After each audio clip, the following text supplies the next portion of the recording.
Class 9th की अगर हम बायोलॉजी में बात करेंगे नर्वस टिश्यू का, तो हम बात करेंगे कि यह नर्वस टिश्यू जिसमें क्या प्रेजेंट होते हैं।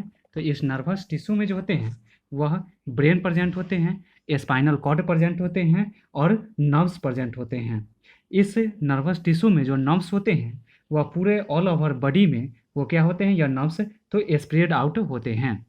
हम लोग कहेंगे कि अगर किसके बारे में नर्वस सिस्टम के अंदर अगर हम बात करेंगे यानी इस नर्व्स का, तो नर्व्स जो सभी पार्ट्स को एक दूसरे से इंटरकनेक्टेड करने का मतलब ऑल ओवर बॉडी के ऑर्गन्स को पार्ट्स को इंटरकनेक्टेड करने का काम कराते हैं।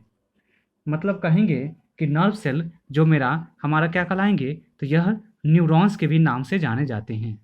यह न्यूरॉन जो होते हैं यह न्यूरॉन जो हैं यह न्यूरॉन हमारा स्ट्रक्चरल और फंक्शनल यूनिट होते हैं हमारे किसके, तो हमारे इस न्यूरॉन किसके होते हैं, तो हमारे इस नर्वस टिश्यू के।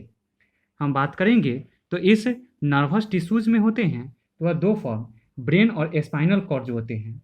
यह ब्रेन और स्पाइनल कॉर्ड जो नर्वस सिस्टम को मेन बेसिक फ्रेमवर्क प्रोवाइड करने का काम, रिजिडिटी प्रोवाइड करने का काम करते हैं। हम कहेंगे कि यह इन्वॉल्व जो होते हैं यह नर्व्स वह किसके लिए होते हैं, तो यह इम्पल्स को प्रोड्यूस करने के लिए stimuli that is called as factors कहलाते हैं। यह फैक्टर्स को रिसीव करने के लिए। कैसा फैक्टर्स, तो एक्सटर्नल और इंटरनल एजेंट्स यानी फैक्टर्स होते हैं उनको रिसीव करने के लिए। कहाँ से, बॉडी के डिफरेंट पार्ट से, कहाँ तक, तो ब्रेन तक में और ब्रेन से। और क्या करने के लिए, तो उस तरह के फैक्टर्स को, एजेंट को रिसीव करने के बाद में उसको क्या करने के लिए, डिटेक्ट करने के लिए और फाइनली ट्रांसमिट कराने के लिए जो इन्वॉल्व होते हैं वह इंपॉर्टेंट रोल प्ले करने वाला हमारा यह नर्वस टिश्यू होते हैं। नर्वस टिश्यू जो अकॉर्ड होते हैं वह हमारे ब्रेन में, स्पाइनल कॉर्ड में और सेंसरी ऑर्गन्स में होते हैं। हम बात करेंगे तो यह नर्व सेल और न्यूरॉन जो होंगे वह हमारा क्या कहलाएंगे, तो हमारे ऑल ओवर बॉडी सेल का सबसे लॉन्गेस्ट सेल के भी नाम से जाने जाते हैं। हम कहेंगे इस नर्वस टिश्यूज के जो होते हैं, यह बने जो होते हैं वह 3 पार्ट से बने होते हैं। यह नर्वस टिश्यूज का जो है सबसे ऊपर का पार्ट्स जो होते हैं वह मेरा नर्वस टिश्यूज का सबसे ऊपर का पार्ट्स जो मेरा साइटोन कहलाते हैं। साइटोन में क्या होते हैं कि इस साइटोन के अंदर जो यह सेल है और यह सेल के जो अंदर का फ्लूइडी मटेरियल्स, मतलब नर्व सेल के अंदर का फ्लूइडी मटेरियल्स जो मेरा न्यूरोप्लाज्म के नाम से जाने जाते हैं। और एक सेल जो होते हैं वह एक न्यूक्लियस को रखने का काम करते हैं। Means that one nerve cell में 1 न्यूक्लियस प्रेजेंट होंगे, उनके कहाँ पे, तो उसके सेंटर पार्ट पे। यह साइटोन जो होते हैं जो अपर मोस्ट पार्ट कहलाता है हमारे किसका, तो हमारे इस न्यूरॉन का। मीन्स डैट कहेंगे यह साइटोन जो सेल बॉडी के भी नाम से जाने जाते हैं। इसी में जो यह थ्रेड लाइक स्ट्रक्चर जो इस तरह से, या थॉर्नी लाइक कांटेदार जो स्ट्रक्चर जो चारों तरफ प्रेजेंट रहते हैं, यह मेरा डेंड्राइट्स के नाम से जाना जाता है। यह डेंड्राइट्स जो इम्पल्स को प्रोड्यूस करने का, कंट्रोल करने का और रेगुलेट करने का काम करता है, जो यही न्यूरोट्रांसमीटर के रूप में भी इन्वॉल्व होते हैं, जिससे यह फाइनली रूप में मैसेज को रिसीव करने का, मैसेज को डिटेक्ट करने का और फाइनली रूप में मैसेज को ट्रांसमिट करने में इंपॉर्टेंट रोल प्ले करने का काम करते हैं। इस नर्व सेल में जो फाइबर लाइक स्ट्रक्चर्स होते हैं और यह मैनी फाइबरस लाइक स्ट्रक्चर्स जो न्यूरोफाइब्रिल के भी नाम से जाने जाते हैं, और यह न्यूरोफाइब्रिल जो न्यूरोप्लाज्म में प्रेजेंट होते हैं।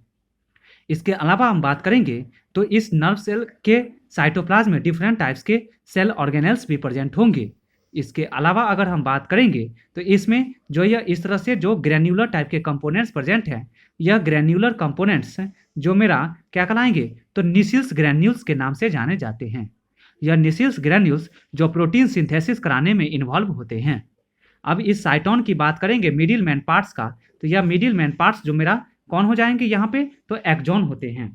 अगर हम इस एक्सॉन की बात करेंगे तो यह एक्सॉन क्या काम करेंगे, तो यह मैसेज को जो कैरी करने का काम करेंगे वह साइटोन से मैसेज को कैरी करेंगे, और यह कौन करेंगे, एक्सॉन करेंगे। और कहाँ तक मैसेज को ले जाएंगे, तो हमारे आगे के पार्ट्स तक, यानी सिनेप्स पार्ट्स, यानी हम कह सकते हैं एक्सॉन के टर्मिनल पार्ट्स तक ले जाने का काम करेंगे। हम इसके अलावा बात करेंगे एक्सॉन का, तो एक्सॉन का जो लेंथ होता है वो काफ़ी ज़्यादा लॉन्ग होते हैं।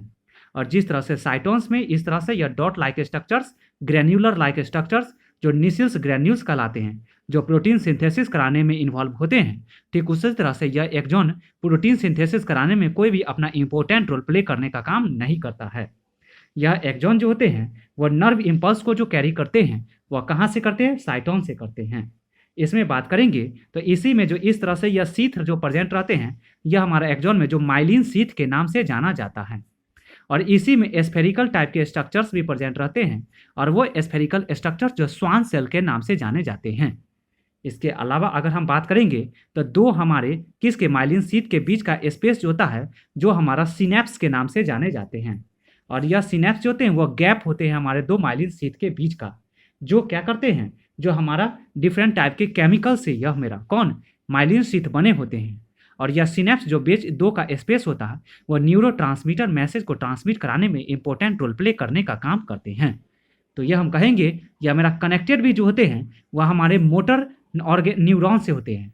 और यह मोटर न्यूरॉन जो हमारे मोटर ऑर्गन को कंट्रोल एंड रेगुलेट करते हैं, और यह मोटर ऑर्गन के रूप में हमारे मसल्स आ जाते हैं। और यह मोटर ऑर्गन के रूप में जो हमारा हाथ का या फिर हमारा पैर का जो ऑर्गन्स जो होते हैं और उनके जो ऊपर का मतलब मस्कुलर पार्ट्स जो होते हैं, उन सभी को कंट्रोल एंड रेगुलेट करते हैं। या फिर मोटर न्यूरॉन का जो प्लेट बेस होता है, इंटरनल पार्ट्स होता है, जो क्या करते हैं, जो अचानक सा किसी भी सडनली रूप में मैसेज को अचानक सा सडनली रूप में और शॉर्ट इंटरवल में जो प्रोड्यूस कराने का काम करते हैं, उसमें भी इंपॉर्टेंट और वाइटल रोल प्ले करने वाले जो होते हैं वह हमारा एक्सॉन होते हैं।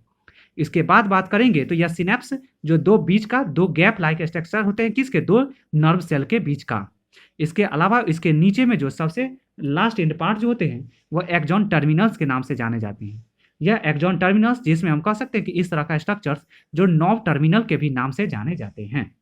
और यह जो होते हैं इन सभी में मेरा केमिकल्स जो प्रेजेंट हम लोगों का होता है वह कौन सा केमिकल्स प्रेजेंट होते हैं, तो इन सभी में जो होते हैं वह मेनली रूप में एसिटाइल कोलिन प्रेजेंट होते हैं। यह एसिटाइल कोलिन जो मेन न्यूरोट्रांसमीटर के रूप में इन्वॉल्व होते हैं, यह कौन केमिकल्स।